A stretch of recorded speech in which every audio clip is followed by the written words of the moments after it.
সীতাকুণ্ড চট্টগ্রামে 2023 সালের 4 June BM depot container টার্মিনালে আগুন লেগে 40 জনের বেশি মানুষের মৃত্যু হয়েছে।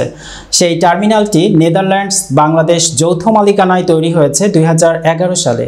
বিএম কন্টেইনার ডিপো নামে এই কোম্পানির ওয়েবসাইটে বলা হয়েছে এটি একটি জয়েন্ট ভেঞ্চার কোম্পানি বাংলাদেশের। 2011 সালে চট্টগ্রামের প্রায় 20 কিলোমিটার দূরে সীতাকুণ্ডে এই অভ্যন্তরীণ কন্টেইনার ডিপোটি স্থাপন করা হয়। 4 জুন 2023 সালের শনিবার রাতে সীতাকুণ্ডে বিএম কন্টেইনার ডিপোতে আগুনে 40 জনের বেশি নিহত আর শতাধিক মানুষ হতাহত হওয়ার পর ফায়ার সার্ভিস ডিফেন্স অভিযোগ করেছে। কোম্পানির লোকজনের কাছ থেকে ঠিকমতো তথ্য পাওয়া যায়নি। নিহতদের মধ্যে 13 জন ডিপোতে অগ্নি নির্বাপনাময় নিহত হয়, 8 জন কুমিরা ফায়ার স্টেশনের, বাকিরা 5 জন সীতাকুণ্ড ফায়ার স্টেশনের। বুধবার 4 জুন বিএম ডিপোতে নিহত ফায়ার কর্মীদের মাগফিরাত কামনায় সীতাকুণ্ড ফায়ার সার্ভিসের স্টেশন অফিসার সাইদুল ইসলামের আয়োজনে দোয়া মাহফিল এর আয়োজন করা হয়। উক্ত মাহফিলে সীতাকুণ্ড ফায়ার সার্ভিসের সকল কর্মী উপস্থিত থেকে বিএম ডিপোতে নিহত ও আহত সকলদের জন্য দোয়া কামনা করা হয়। 4 জুন 2022 খ্রিস্টাব্দ আজকের এই তারিখে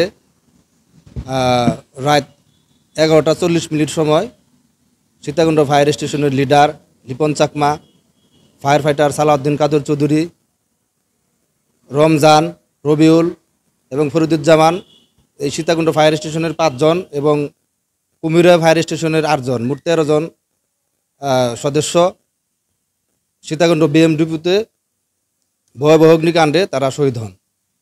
তো আমরা তাহার রুহের মাগফিরাত কামনা করছি এবং তাদের পরিবার পরিজনকে মহান আল্লাহ পাক যেন তাদেরকে একটা খাস রহমত নাজিল করেন। তাদের জানি আল্লাহ পাক জানি তাদের যেন কোনো প্রকার সমস্যা না হয়।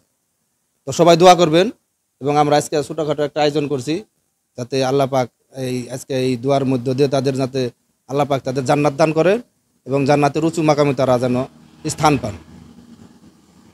ফায়ার সার্ভিসে যারা শহীদ হয়েছেন আর এর আগেও অনেক শহীদ হয়েছেন বিভিন্নভাবে, তো আমরা সবার জন্যই আমরা দোয়া করি আল্লাহ পাক যেন সবাইকে জান্নাতের ফেরদাউস নসিব করেন সবাইকে। আচ্ছা, প্রাকৃতিক দুর্যোগ এবং ভয়াবহ দুর্ঘটনা আপনাদের ভূমিকাটা কেমন থাকে, কিভাবে সেটাকে গ্রহণ করেন?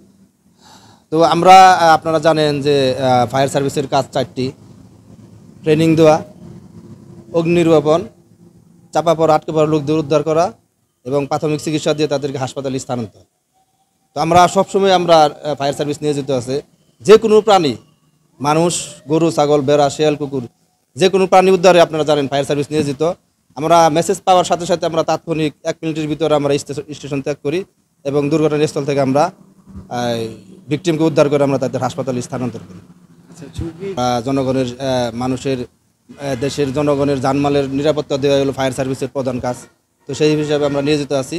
এখানে কাজ করতে যে আমরা অনেকে দুর্ঘটনায় অনেকে মারা গেছে, পূর্বে অনেকে মারা গেছে, তারপর আমরা আমাদের যে দায়িত্ব আছে, আমাদের উপর যে অর্পিত দায়িত্ব আছে, আমরা সেটা পালন করতে আমরা সবসময় আমরা নিয়োজিত আছি।